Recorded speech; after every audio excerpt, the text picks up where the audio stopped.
மூணடுக்கு படைகளை உருவாக்கி கொண்டு பெரும், அதாவது ருஸ்தும் தளபதிங்கிறவன் கிஸ்ராவுடைய பேர் பெற்ற தளபதி, அவனுடைய படை.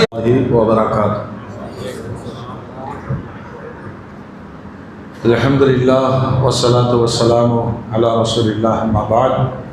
ஃபஅஊது பில்லாஹி மினஷ் ஷைத்தானிர் ரஜீம். பிஸ்மில்லாஹிர் ரஹ்மானிர் ரஹீம்.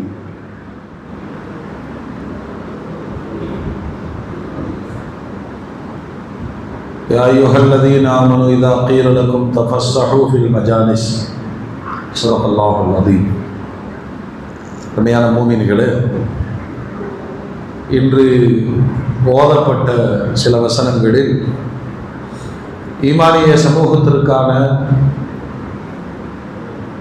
ஒரு 2 செய்திகளை அல்லாஹ் கற்றுத்தருகிறான். ஒன்று,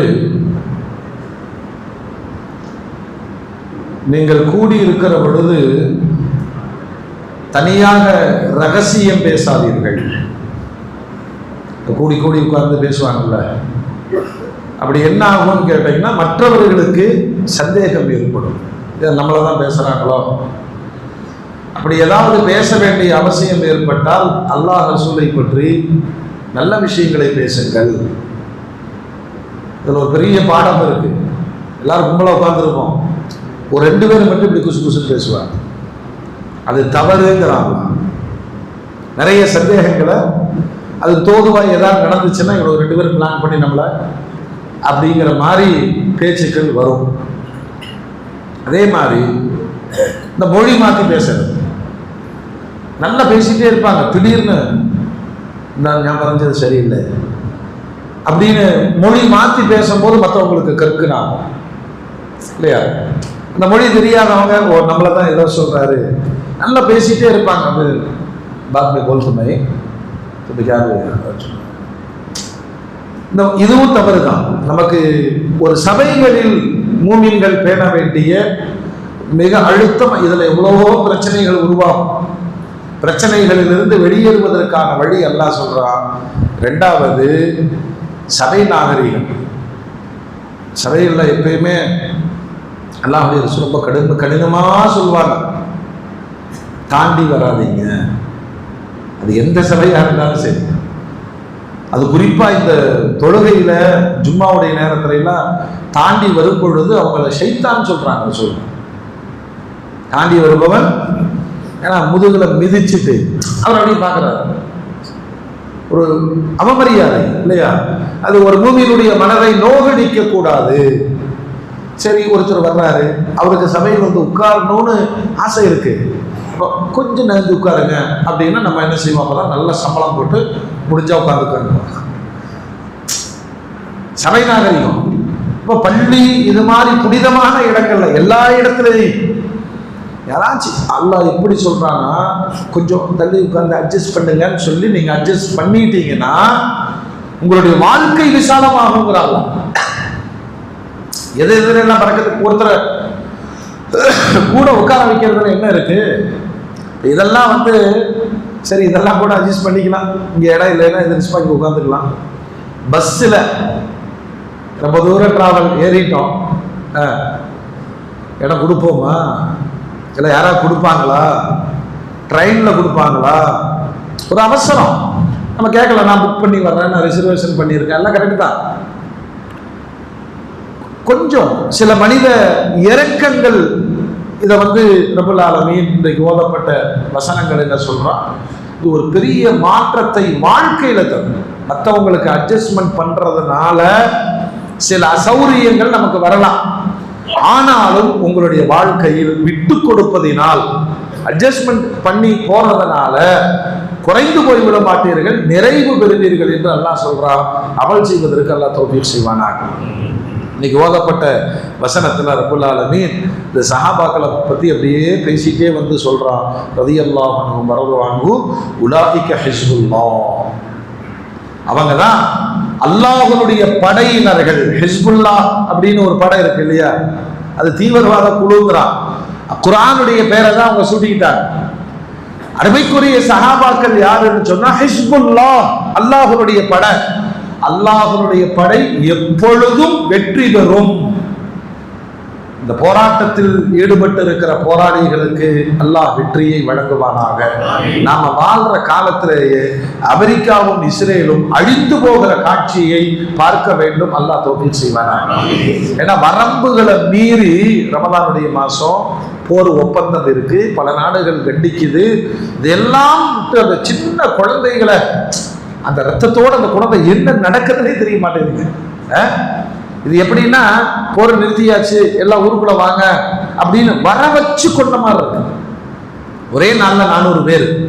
ஆனா இன்னும் போர் நிக்கல. அவர்களுடைய ஆணவம், இந்த இஸ்ரேல என்ன பண்ண முடியும், அமெரிக்கா நான் நினைச்ச என்ன வேணாலும் செய்வேன். இந்த எண்ண ஓட்டங்கள் உலகத்துல அது வீழணும். ஃபர்ஸ்ட் டாலர் விழுகணும். டாலர் விழுந்தாவே பாதி அமெரிக்கா செத்து தான் இருக்கும். அல்லாஹ் கிருபை செய்வாங்க.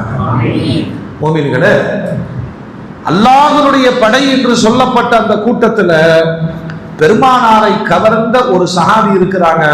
அதற்கு சுஹைப் அர்-ரூமி. சுஹைப் அர்-ரூமி இவருடைய வரலாறு கொஞ்சம் வித்தியாசமானது. பெருமானார் ஸல்லல்லாஹு அலைஹி வஸல்லம் அவர்களுடைய ஆரம்பத்தில் இஸ்லாத்தை ஏற்றுக்கொண்ட சஹாபாக்கள்ல இவரு வருது. இவரு பூர்வீகமான அரபி, பனு நுமைர் அப்படிங்கிற கோத்திரத்தை சார்ந்த தந்தையும் பனு தமீம் அப்படிங்கிற கோத்திரத்தை சார்ந்த தாய்க்கும் பிறந்தவர் சுஹைப். ஆனா விதிவசமாக இவர்கள் வாழ நேர்ந்தது ரோமனுடைய கட்டுப்பாட்டில் இருக்கக்கூடிய ஒரு பழைய உபுல்லா அப்படிங்கிற ஒரு நகரம். ஈராக்கினுடைய அந்த கட்டுப்பாட்டில் இருக்கக்கூடிய, பிறகு அது பஸ்ராவோடு சேர்ந்து விட்டது. இவனுடைய அத்தா சுஹைப் ரலியல்லாஹு அன்ஹுடைய அத்தா சினான் இப்னு மாலிக் இப்னு நுமைரி. இவர் யாருன்னு கேட்டீங்கன்னா, இந்த உபுல்லா நகரத்திற்கு கிஸ்ராவினால் நியமிக்கப்பட்ட ஒரு சிற்றரசர். அப்ப சுஹைப் ரலியல்லாஹு அன்ஹு யாரு? இளவரசர், ஒரு அரசருடைய மகன். பல பிள்ளைகள் அவருக்கு இருந்தாலும் இந்த சுஹைப் ரலியல்லாஹு அன்ஹு ரொம்ப அழகா இருப்பாங்க. அதாவது ரோஸ் நிறம் உடம்பு, நல்ல கண்கள், கன்னங்கள், இந்த செம்மட்ட கலர்ல முடி. இந்த காலத்துல எல்லாம் சொன்னா அந்த பசங்களை பார்த்தாலே பயமா இருக்கும், கலரிங் பண்ணிட்டு வருவாங்க. ஆனா அவர் இயல்பாகவே அப்படி தோற்றம் பார்த்தீங்கன்னா ஒரு வித்தியாசமா இருப்பாரு. கூட்டத்திற்குள் ரொம்ப அழகா இருப்பாரு. அந்நியால் அப்படிங்கிறத அவரை பார்த்தாலே தெரிஞ்சிடும். அப்ப ஒரு அரசருடைய வீட்டிலே வளர்ந்து வந்த அந்த குழந்தை 5 வயசு இருக்கும். அவங்க அத்தா ரொம்ப பிரியத்தோட இருந்தார். எப்படியாவது தன்னுடைய மகனுக்கு அடுத்து இளவரசராக்கி அரசராக்கி விட வேண்டும் அப்படிங்கிற எண்ணெல்லாம் இருக்கும்போது அவருடைய மனைவிக்கு சில விஷயங்கள்ல உடன்பாடு இல்லை, நிம்மதி இல்லாத ஒரு வாழ்க்கை. அதனால நிம்மதியை தேடி தன்னை மகனை கூப்பிட்டுக்கிட்டு அப்படியே ஈராக்கில் இருக்கக்கூடிய சனி அப்படிங்கிற ஒரு ஊருக்கு இடம்பெயர்றாங்க. இது தந்தைக்கு தெரியாது. தன்னுடைய பணியாளர்கள் இப்படி எல்லாம் அழைச்சிட்டு போய் அந்த அம்மா அந்த ஊர்ல குடியேறும் பொழுது ரோமர்கள் திடீர்னு ஒரு தாக்குதல் நடத்தி அங்க இருக்கிற எல்லா பொருட்களையும் கொள்ளையடித்து இருப்பவர்களை எல்லாம் கைது செய்து கொண்டு போயிட்டாங்க.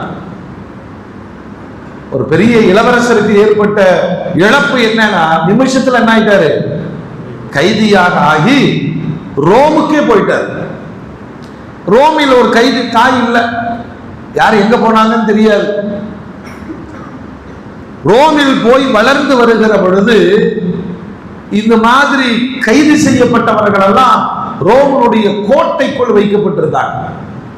அப்ப கோட்டையினுடைய ஒரு பகுதியில கைதிகளும், கோட்டையினுடைய உள்பகுதிகளில் அவர்கள், அதாவது அந்த ஊர் மக்களும் ஆட்சியாளர்கள்லாம் இருப்பாங்க.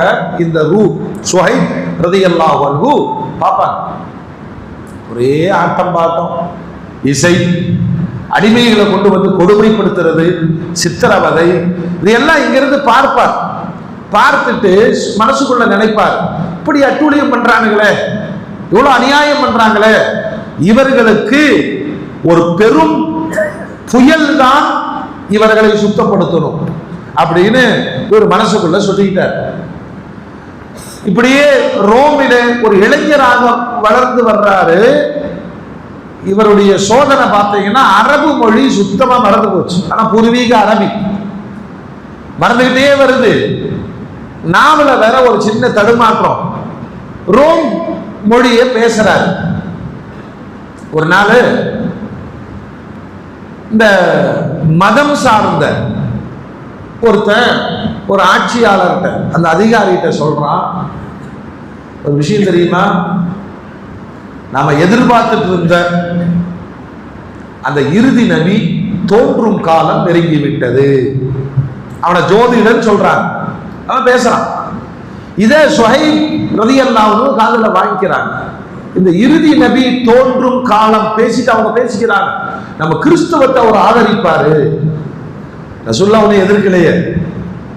இன்னைக்கு ஓதப்பட்ட வசனத்துல மூசா அலைஹிஸ்ஸலாம், ஈசா அலைஹிஸ்ஸலாம், ஈசா அலைஹிஸ்ஸலாம் முன்னறிவிப்பு செய்வாங்க, எனக்கு பின்னாடி ஒருவர் வருவார், அவர் அஹ்மது என்ற திருப்பெயரால் அழைக்கப்படுவார்.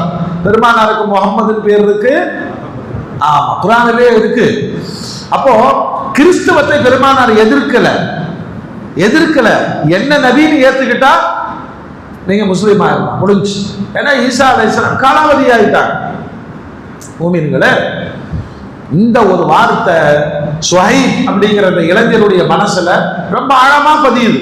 சரி, ஒரு பெரிய வாழ்க்கை, அரச வாழ்க்கை வாழ்ந்து இருந்தவன அடிமையாக்கிட்டாங்களே, இந்த அடிமைத்தளத்திலிருந்து தப்பிக்க வேண்டும். அவர் யோசிக்கிறார், தப்பிச்சு எங்க போறது? நம்முடைய பூர்வீகம், இவங்க பூர்வீகம் அரபி. ரெண்டாவது, அந்த ஜோதிடன் சொன்ன வார்த்தையில மக்கா நகருக்கு போகணும்னு முடிவு பண்ணிட்டார். அதனால ஒரு சந்தர்ப்பம் வாய்த்தது. ஒரு நாள் வீரர்களை எல்லாம் ஏமாற்றி விட்டு தப்பித்து ஒரு வியாபார குழுவோடு நேரா மக்காவுக்கு வந்துடுறார். அல்லாஹு தஆலா அவருக்கு அடிமைத்தனத்திலிருந்து ஒரு மிக பெரும் விடுதலையை தந்தான். மக்கா வந்து இவர் எப்படி ஃபேமஸ் ஆகிறார் தெரியுமா? தலைமுடி செம்மட்டையா இருக்கு, இவர் அரபி மொழியும் சரியா வரமாட்டேங்குது. ஆனா யாரோ ஒருத்தர் வெளியூர்க்காரு அப்படிங்கிற மாதிரி இருக்கிறனால இவர் பெயரோடு அந்த மக்கள் சுஹைப் அர் ரூமி, ரூமினா ரோம் நாட்டுக்காரன் அர்த்தம், ரோம் நாட்டு சுஹைப் அப்படின்னு அழைத்தாங்க. ஆனா உண்மையிலேயே ரோம் நாட்டுக்கார கிடையாது, பாரம்பரியமான அரபு குடும்பம். பஞ்சத்துக்காக போனாங்க, அவருடைய வாழ்க்கை இப்படி மாறிடுச்சு. இப்ப இவர் என்ன செய்யறாருன்னா, மக்காவில் அப்துல்லாஹ் இப்னு ஜதான் அப்படின்னு சொல்லக்கூடிய ஒரு தலைவருக்கு ஒப்பந்தம் செய்கிறார். ஒப்பந்தம் செய்து கொண்டு அவரோடு சேர்ந்து வியாபாரம் தொடங்குறார். பாருங்க, ஒரு அரச குடும்பத்துல வாழ்ந்து அடிமையா வளர்ந்து கடைசியில எந்த குடும்ப ஆதரவும் இல்லாத அனாதையாக எங்க வந்து நிற்கிறாரு? மக்கால. ஒரு வியாபாரம் தொடங்கினவன ரப்புல் ஆலமீன் ஒரு மிகப்பெரிய வெற்றியை தர்றான். நல்ல பரக்கத், பரக்கத், நல்ல சம்பாதிக்கிறார், நிறைய பொருளாதாரத்தை சேமித்துக் கொண்டார். மக்கால அறியப்படும் ஒரு வணிகராக அவர் ஆயிருந்தார். இப்படி வரலாறு போயிட்டு இருக்கும் போது வெளியூருக்கு வியாபாரம் முடித்து விட்டு ஒரு நாள் மக்காவுக்கு திரும்புறார். இவர் மனதிற்குள் இருக்கிற ஒரே ஒரு எண்ணம், அந்த கடைசி நபி தோன்றும் காலம் நெருங்கி விட்டது, அந்த மனசுக்குள்ளேயே உறுத்திட்டு. அப்போ மக்காக்குள்ள வரும் பொழுது சிலர்கள் சொல்றாங்க, இந்த மாதிரி முஹம்மத் ஸல்லல்லாஹு அலைஹி வஸல்லம் தன்னை நபி என்று சொல்லுகிறார், அல்லாஹ்வை வணங்குங்கள் என்று சொல்லுகிறார், நற்பண்புகளை போதிக்கிறார், விக்கிரக ஆராதனையை விடும்படி வலியுறுத்துகிறார். அப்படி எல்லாம் கேள்விப்பட்ட உடனே இவருக்கு தெரியுது யார சொல்றாங்கன்னு தெரியுது. உடனே கேட்கிறாரு, அந்த அல் அமீன் அப்படி என்று அழைக்கப்படுவாரு அந்த முகம்மதா? அப்படின்னா ரசூலுல்லாஹ்வுடைய நடமாட்டம் எல்லாம் இவருக்கு தெரியும். ஆனால் அவர்கள் தான் நபி என்ற செய்தி இப்பதான் காதல விழுது. விழுந்த உடனே அவருக்கு உடம்பெல்லாம் அப்படியே பத்திக்குது. நாம எத்தனை நாள் எதிர்பார்த்துட்டு இருந்தோம், அந்த ஜோதிடன் சொன்னது இறுதி நபியோடு நாம் சேர்ந்து கொள்ள வேண்டும். கூட இருக்கிறவங்க சொல்றாங்க, அவசரப்படாத, நீ என்னதான் பணக்காரனா இருந்தாலும் இந்த ஊர்ல நீ அனாத. ஏன்னா முகம்மதுக்கு எதிராக பெருங்குழு செயல்பட்டு இருக்கு. நீ போய் முஸ்லீமாக போய் நின்ன உன்னை அடிக்க வந்தாங்கன்னா உன்னை காப்பாத்துற கூட ஆள் கிடையாது. பார்த்து ஜாக்கிரதையாது. அந்த வார்த்தை உள்ள வாங்கிட்டு சரி மறுநாள் காலை முத்து முஹம்மது ரசூலுல்லாஹ் அவர்களை சந்திக்க வேண்டும் அப்படின்னு கிளம்பி போறார். யாருக்கு தெரியாம மறைஞ்சு போறார். ஒரு வழியா போய் மெதுவா விசாரிக்கிறார், அந்த முகம்மது எங்க இருப்பாங்க. ஸலாத்தினுடைய ஆரம்ப காலம். இந்த சஃபா மர்வா மலையில சஃபாவுடைய பகுதியில தாருல் அர்கம் ரலியல்லாஹு அன்ஹு அவர்களுடைய வீட்டில பெருமானார் இருக்கிறார்கள். எல்லாம் மலை, எல்லாமே பாறைகள் நிறைந்த மலை. சரி அந்த வீட்டுக்கு போவோம். யாருக்கு தெரியாம போய் அந்த வீட்டு வாசல் நிற்கும் பொழுது அங்க இன்னொருத்தர் வெயிட்டிங். யாருன்னா அம்மார். இவங்கெல்லாம் ஆரம்ப காலத்தினுடைய மிக பெரும் தியாகிகள், போராளிகள். அம்மார் ரலியல்லாஹு. அம்மாரை பார்த்த உடனே இவருக்கு பயம். என்ன இங்க நிக்கிறீங்க? ரெண்டு பேருக்கு பழக்கம் இருக்கு. என்ன இங்க நிக்கிறீங்க? நீங்க எதுக்கு வந்தீங்கன்னு சொல்லுங்க, இல்ல நீங்க சொல்லுங்க. பயம், ஏதாச்சும் நடந்துருமோ. அப்ப சரின்ட்டு சுஹைப் ரலியல்லாஹு சொல்றாங்க, அல்லாஹ்வுடைய ரசூலை பார்க்கலான்னு வந்தேன். உடனே அவருக்கு முகம் பிரகாசமாயிருச்சு. நானும் அதுக்கு தான் வந்திருக்கிறேன். பெருமானாரிடம் அனுமதி பெற்று இருவரும் ஒரு சேர உள்ள போறாங்க. பெருமானார் என்னங்க செய்வாங்க? என்ன செய்வாங்க? பார்த்த உடனே அவர்களுக்கு அல்லாஹ்வை சொல்லுவார்கள் தானே. உடனே பேச ஆரம்பிக்கிறார்கள். பெருமானார் பேசுகிறார்கள். இவர்கள் இருவருடைய முகமும் பிரகாசம் அடைகிறது. யாருக்கு தேடல் இருக்குமோ அவங்களுக்கு தான் தீர்வு கிடைக்கும். யாருக்கு? எல்லாருமே டெய்லி பேப்பர் படிக்கிறவங்க இருப்பாங்க. பேப்பர் எதுக்கு சொல்லுங்க? எதுவுமே இல்லாதவா படம் பார்த்துருக்குமா? அப்படியே பார்ப்பான். இன்னைக்கு என்ன இந்தியாவில் இது நடந்திருக்கு, பாகிஸ்தான் நடந்திருக்கு.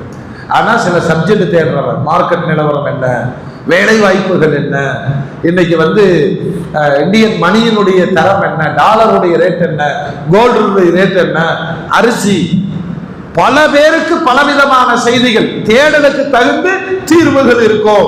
இவர்கள் இருவருடைய வாழ்வுமே அந்த கடைசி நபியை சந்திக்க வேண்டும். அல்லாஹ் வாய்ப்பை தந்தா பெருமானாரை சந்தித்து இரவு வரைக்கும் பேசுறாங்க. அல்லாஹ்வுடைய ரசூல் பேசிக்கிட்டே இருக்கிறாங்க. எந்த காலம் சொல்லுங்க? எந்த காலம்? ஆரம்ப காலம். யாருமே இஸ்லாத்தை ஏற்காத பொழுது நம்ம பாஷையில புரிகிற மாதிரி சொன்னா, பெருமானாரை முதலாக ஏற்றுக்கொண்டவங்க எல்லாம் தாழ்த்தப்பட்ட, பிற்படுத்தப்பட்ட, ஒடுக்கப்பட்ட தலித் இன மக்களை போன்றவர்கள் தான் ஏற்றுக்கொண்டாங்க. அதுதான் குறைஷிகளுக்கும் பிரச்சனை. எல்லாம் சுத்தி எல்லாம் அவனுங்களா இருக்கானுங்களே அப்படிங்கிற மாதிரிதான். ஆனா ஏழைகள் தான் உலகத்துல முதல்ல பெருமானாரை ஈமான் கொண்டார்கள். இந்த ரெண்டு சஹாபி இரவான பிறகு அவங்களுக்கு அப்படியே ஒரு பிரகாசம், நெஞ்சமெல்லாம் நிறைவு. பெருமானாரை பார்த்து களிமா சொல்லிடுறாங்க. இஸ்லாத்தை ஏற்றுக்கொண்டு இரவு நேரத்தில் இருவருமாக வெளியே வந்துடுறாங்க. வந்து இவர்கள் முஸ்லீமாகி விட்டார்கள் அப்படிங்கிற செய்தி மக்காவுக்கு தெரியுது. அன்னைக்கெல்லாம் நிரல் விட்டு என்ற முஸ்லிம்கள் தான் இருந்தாங்க. அலி, அபூபக்கர் நாயகம், ஸைத் ரலியல்லாஹு அன்ஹு, கதீஜா அம்மா, பிலால், யாசிர், அவர் மனைவி சுமையா, மகன் அம்மாரு, இவர் சுஹைப். 15 எண்ணிக்கையில தான் முஸ்லிம்கள் கடுமையாக தண்டிக்கப்பட்டார்கள், சோதிக்கப்பட்டார்கள். உங்களுக்கு தெரியும் அந்த அம்மாவை எப்படி கொண்டாங்க, சுமையாவை. அவங்கள தலித்துகள், தாழ்த்தப்பட்டவங்க. அபூஜல் மிரட்டுறான், கொன்னே போடுவான், கொன்னாலும் ஈமானை விட மாட்டேன். கிழவி, பாலும் கிழவி. அல்லாஹ் அக்பர். கணவனை யாசிர 2 ஒட்டகத்துல கட்டி போட்டு 2 திசையில விரட்டினா, இருகூறா பிளக்கப்பட்டார். மக அம்மார் பார்க்கிறாரு, மனைவி சுமையா பார்க்கறாங்க. அல்லாஹ் அக்பர். அப்புறம் அபூஜல் ஆத்திரத்துல ஈட்டி எடுத்து அந்த அம்மாவுடைய உயிர் உறுப்பிடையே தாக்கினா, அங்கேயே ஷஹீதான. நாம என்னங்க செஞ்சிருக்கோம் இஸ்லாத்துக்கு? என்னை பொறுத்த வரைக்கும் பித்னா பண்ணாம இருந்தீங்கன்னாவே இஸ்லாம் அது வாட்டுக்கு போயிருக்கும். எவ்வளவு பிரச்சனை நாம பண்றோம், எவ்வளவு பெரிய தியாகம். அந்த கூட்டத்தில், அதாபு செய்யப்பட்ட கூட்டத்தில் இவங்களும் இருந்தாங்க. யாரு? சுஹைப் ரலியல்லாஹு பெருமானாரோடு ரொம்ப பிரியமா இருப்பாங்க. இவருடைய வணக்கம் பார்த்தீங்கன்னா பெருமானாரை பார்ப்பதே ஒரு வணக்கம் போய் நிற்பார். இவரை பார்த்தவனா அல்லாஹ்வுடைய ரசூல் சிரிப்பாங்க, இவர் வந்துருவார். அப்ப இவர் மனசுக்குள்ள ஒரு ஆசை, இந்த மாதிரி வஞ்சிக்கப்பட்ட சமுதாயம் ஹிஜ்ரத்து செய்யுது, நாம ஹிஜ்ரத்து போனா பெருமானாரோட தான் போகும். ஆனா இவர் ஒன்றும் ஏழையெல்லாம் கிடையாது, நல்ல செல்வத்துல இருக்கிறாரு. பெருமானாரோட ஹிஜ்ரத் செய்யணும் திட்டம் போட்டு வச்சிருக்கிறாரு. அல்லாஹ்வுடைய ரசூல் எல்லாத்தையும் ஹிஜ்ரத்துக்கு அனுப்புறாங்க. நீங்க போங்க சுஹைப், நீங்க போங்க ரசூலுல்லாஹ் உங்க கூட. ஆனா மக்கத்து குறைஷிகள் எல்லாம் மீட்டிங் போட்டு சுஹைபுக்கு காவல் போட்டாங்க. இதால மக்காவை விட்டு போகக்கூடாது, ஏன்னா குடும்பம் கேட்கறதுக்கு ஆள் இல்லை. ரோமி அப்படின்னா இவருக்கு அடையாளம். எங்க ஊர்ல வந்து சம்பாரிச்சுட்டு நீ போறதா அப்படின்னு இவருக்கு ஒரு பாதுகாப்பு போட்டுட்டாங்க. இவர் பாதுகாப்பு வளையத்திற்குள் இருக்கிறார்கள். பெருமானாரும் அபூபக்கர் நாயகமும் ஹிஜ்ரத்து கிளம்பி மதீனா போயிட்டாங்க. ரொம்ப மனசுக்கு வருத்தம், ஹிஜ்ரத்து போக முடியலையே. அந்த அளவு காபிர்களுடைய கொடுமை பாதுகாப்பு. ஒரு கட்டத்துல ஒரு நாள் நைட்டு பிளான் பண்றாரு, இவனுங்கள்ட்ட இருந்து தப்பிக்கணும். குறைஷிகள் போட்ட காவல். நைட் எந்திரிச்சு என்ன செய்யறாருன்னா பாத்ரூம் போற மாதிரி அடிக்கடி போயிட்டு வர்றாரு. அப்ப அந்த காவலர்கள் பேசிக்கிறாங்க, பாத்தியா லாத்து உஸாவை எதிர்த்தா பேதி வரும், லாத்து உஸாவை எதிர்த்தா பேதி கொடுங்கிறாங்க. அப்படியே அப்படியே போயிட்டு இருந்து ஒரு டைம்ல அவனுங்க தூங்கிட்டாங்க, கிளம்பிட்டாரு. இருக்கிறதெல்லாம் எடுத்துட்டு கிளம்பிட்டார். குதிரையில் ஏறி பயணிக்கிற பொழுது தூங்கியவர்கள் விழித்து பார்க்கிறார்கள், சுஹைபை காணா. துரத்தி கொண்டு வந்து வழியில பிடிச்சிட்டாங்க. பிடிக்கும் பொழுது அதில் சுஹைப் சொல்றாங்க, நான் ஒரு அம்பு எரியும் வீரர் அப்படின்னு உங்களுக்கு தெரியும், என்னிடம் நிறைய அம்பு இருக்கிறது, அடிச்சு ஒவ்வொருத்தரா கொன்றுவேன். அம்பு தீர்ந்தாலும் வாள் சுழற்றுவதில் நான் வீரர், உங்களை முடிக்காம விட மாட்டேன், பார்த்துக்கலாமாங்கிறார். இவங்க காவலர்கள் நிறைய இருக்கிறாங்க. சுஹைப் ரலியல்லாஹு எப்படியாவது தப்பிக்கணும்.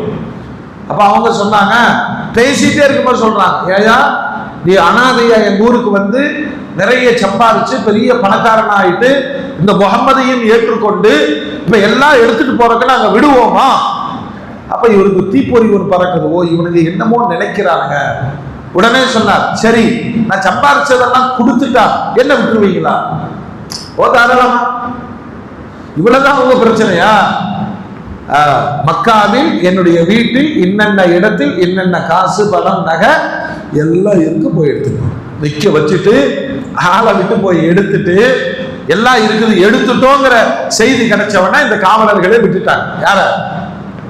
சுஹைப் ரலியல்லாஹு. மனசு வருமா? சொல்லுங்க, மனசு வருமா? அந்த ஈமானுக்கு முன்பு அவர்களுக்கு இந்த பொருளாதாரம் எல்லாம் அவர் என்ன நினைச்சிருப்பாரு? ஒண்ணுமே இல்லாம சம்பாரிச்சாலு, சம்பாரிச்சதை கொடுத்துட்டு ஈமான பாதுகாக்கிறது எவ்வளவு பெரிய விஷயம். கிளம்பி போயிடுறாரு. இவருக்கு மனசெல்லாம் ஒரே ஆர்வம், அல்லாஹ்வுடைய ரசூல் அபூபக்கர் நாயகம் அவங்க கூட போக முடியலையே, சரி இப்படியா போயிடலாம் அப்படின்னு அடிச்சு கட்டிட்டு மதீனாவில் பெருமானார் அப்பதான் போய் இறங்கி குபா பள்ளியினுடைய கட்டுமான பணிகள் நடக்கிற இடத்துல கரெக்டா போய் இறங்குறாரு. நபிகள் நாயகம் ஸல்லல்லாஹு அலைஹி வஸல்லம் அவங்க பார்த்த உடனே சொல்றாங்க, ரபிஹல் பை ரபிஹல் பை ரபிஹல் பை யா அபா யஹ்யா. அபு யஹ்யாவே, சுஹைபே, வியாபாரம் நன்றாக இருந்ததுங்கிறாங்க, வியாபாரம் லாபமாக இருந்ததுங்கிறாங்க. அப்படியே அதிர்ச்சி ஆயிடுறாரு. ஏன்னா இவருக்கு நடந்த சம்பவம் இவருக்கு தான் தெரியும், அவங்களுக்கு தான் தெரியும். மதீனாவில் இருக்கிற பெருமானாருக்கு எப்படி தெரியும்? வியாபாரம் லாபம் என்னங்க, என் சொத்தெல்லாம் தர்றேன், என்ன மதீனாவுக்கு விடுங்க, அதான் வியாபாரம்.